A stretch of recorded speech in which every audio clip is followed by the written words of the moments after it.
যুদ্ধাহত ১৬ জন মুক্তিযোদ্ধাকে বরাদ্দ দেওয়া জরাজীর্ণ ৩টি বাড়ির স্থানে ১৪ তলা এই ভবনটি তৈরির কাজ শেষ হয়েছে গেল আগস্টে।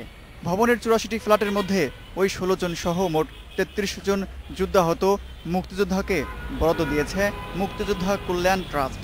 বাকি ৫১টি ফ্ল্যাটে টাকার বিনিময়ে লোক তুলে আবু শহীদ বিল্লাহ বকুল নামে এক ব্যক্তি পুরো টাকা না দিতে পারায় কয়েকটি পরিবারকে বের করে দেওয়ার অভিযোগ আছে তার বিরুদ্ধে। তাদের হাতে আমি ৩ লক্ষ টাকা নগদ বুঝাই দিই। বুঝাই দেওয়ার পর কিছুদিন যাওয়ার পরে তারা আবার আমার কাছে ৫ লক্ষ টাকা দাবি করে। আমি অপারগতা প্রকাশ করছি, আমার পজিশন নেই। তখন তারা বলছে যে না, তাইলে আমরা অন্য লোককে দিয়ে দেবো। ফ্ল্যাটে ঢুকছি, আমার ছেলে ঢুকছে, আমার বাইর করে দিয়ে অন্য জঙ্গা ঢুকাই দিয়ে টাকা নিল। আমার মাল পানি ওখানেই গাইড।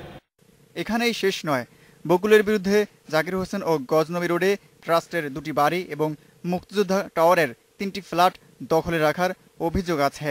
টাওয়ারের কাছেই মুক্তিযোদ্ধা কল্যাণ ট্রাস্টের ১৪ কাঠার এই বাড়ি ৩০ কোটি টাকায় বিক্রির চুক্তি করে বকুল সহ ১৮ জন।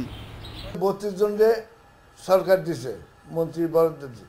দিনাজপুরে একজনের যখন বরাদ্দ দিছে বাইরের, বাধ্য হয়ে আমি যারা এদের সাথে জড়িত সবারই খবরটা আমি ঢোকাই দিছি। ৩০ কোটি টাকা কন্ট্যাক্ট হয়েছিল, এটা বাড়ির মালিকের সাথে, আমার সাথে না।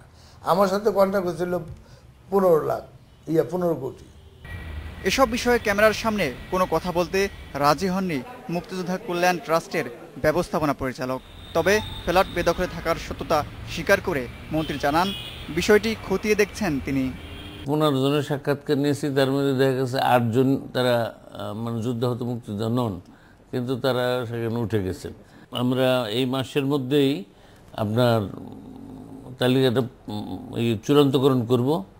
তবে যেহেতু তারা মুক্তিযোদ্ধা, সেহেতু মানে আইনানুগ পদ্ধতিতে আমরা তাদেরকে বায়না করে মোটিভেট করে বের করার জন্য আমরা পদক্ষেপ নিয়েছি।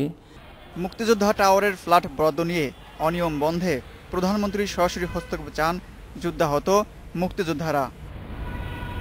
Mohammad Abdullah, independent news, Dhaka.